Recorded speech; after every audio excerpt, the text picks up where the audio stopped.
السلام علیکم ورحمۃ اللہ۔ امید کرتا ہوں آپ لوگ خیر و عافیت سے ہوں گے۔ دنیا میں کامیابی کا ایسا جوش و جذبہ چل رہا ہے کہ ہم دیکھ نہیں رہے، کبھی کسی کے سر پر پیر رکھیں، کسی کو نیچے زمین پہ گرا کر چھوڑے، اور یہ حیا تک کے حالات آ کے کہ بھائی بھائی کا دشمن ہوا پھر رہا ہے، بہن بھائی کی دشمن ہوئی پھر رہی ہے۔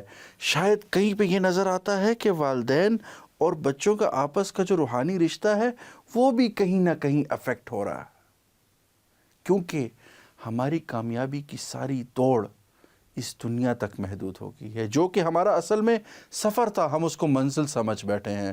ہماری منزل تو وہی تھی، رسول اللہ صلی اللہ علیہ وسلم نے کہا کن فی الدنیا کأنک فقیر او عابر سبیل، کہ دنیا میں ایسے رہو جیسے ایک فقیر اپنا سامان لے کر گزارتا ہے یا ایک راہ گزر ہوتا ہے۔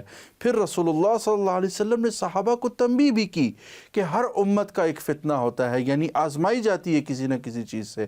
میری امت کا فتنہ مال ہے، میری امت جو ہے وہ مال سے آزمائی جائے گی۔ آیا کیا اسلام نے ہمیں کامیابی کا کوئی رستہ نہیں بتایا؟ ایسا ممکن ہی نہیں ہے، کیونکہ قرآن ایک مکمل ضابطۂ حیات لے کے آیا ہے۔ قرآن کی دو آیاتیں ہیں، اگر ہمیں سمجھ آ جائیں تو ہمارے لیے کامیابی کا جو نیریٹو ہے، جو اورینٹیشن ہے، وہ پوری طریقے سے تبدیل ہو سکتی ہے۔ اللہ تعالی ہم سب کو سمجھنے کی توفیق عطا فرمائے۔ صرف سورہ اعلیٰ کی اس آیت پہ غور کیجئے، قد افلح من تزکا، کہ کامیاب ہو گیا وہ شخص جس نے پاکی اختیار کی۔ یہ پاکی کیا ہے؟ یہ نہانا دھونا صرف نہیں ہے، بلکہ اس میں اپنے نفس کے اندر کے وہ گند جو حسد ہے، بغض ہے، کینہ ہے، دوسرے کے لیے برا سوچنا ہے، اپنے لیے برا سوچنا ہے، اپنے اللہ کے ساتھ مایوسی رکھنا ہے، اس سب سے خود کو آزاد کر کے قد افلح من تزکا، اللہ کہتا ہے جس نے یہ کر لیا وہ کامیاب ہو گیا۔ اور میں آپ کو واضح بتاتا چلوں، اگر آپ غور کریں، میں جو اگلی آیت پڑھنے والا ہوں اس میں واضح اللہ نے ترتیب بھی بتائی کہ قرآن کی علم و حکمت کن پہ کھلتی ہے۔ سورہ جمعہ کی آیت نمبر 2 میں اللہ فرماتے ہیں هو الذی بعث فی الامیین رسولا منہم یتلو علیہم آیاتہ ویزکیہم ویعلمہم الکتاب والحکمہ، کہ ہم نے تم امیوں میں ایک نبی بھیجے ہیں، وہ کیا کرتے ہیں؟ تمہیں آیاتیں پڑھ کر سناتے ہیں، یعنی اس کی تلاوت کی طرف متوجہ کرتے ہیں۔ وَيُزَكِّيهِمْ، پھر تمہیں پاک کرتے ہیں، یعنی آپ کو ان ساری خرافات، ان ساری برائیوں سے پہلے آپ کو آزاد کرواتے ہیں جو کہ گند آپ کے اندر دور آپ کے جیسے کہتے ہیں مشرک ہونے کی وجہ سے یا آباء و اجداد کی روایتوں کی وجہ سے آپ کے اندر جمع تھا۔ پھر اس کے بعد کیا ہوتا ہے؟ وَيُعَلِّمُهُمُ الْكِتَابَ وَالْحِكْمَةَ، پھر جسے کہتے ہیں علم و حکمت کے دروازے آپ کے لیے کھول دیتے ہیں۔ لیکن یہ تو اس دنیا تک ہے کہ آپ پاکی اختیار کریں۔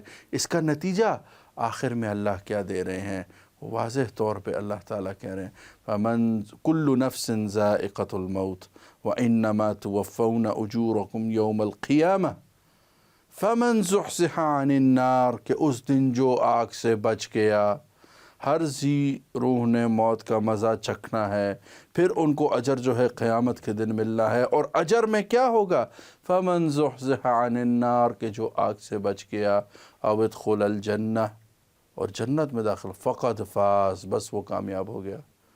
آپ کی اور میری کامیابی کا دار و مدار اس پہ ہے کہ کل قیامت کے دن آپ اصحاب الیمین میں سے ہیں یا سابقون میں سے ہیں، یا خدا نخواستہ آپ ناکامی کے جا کے اصحاب الشمال میں کہیں شامل تو نہیں ہو رہے۔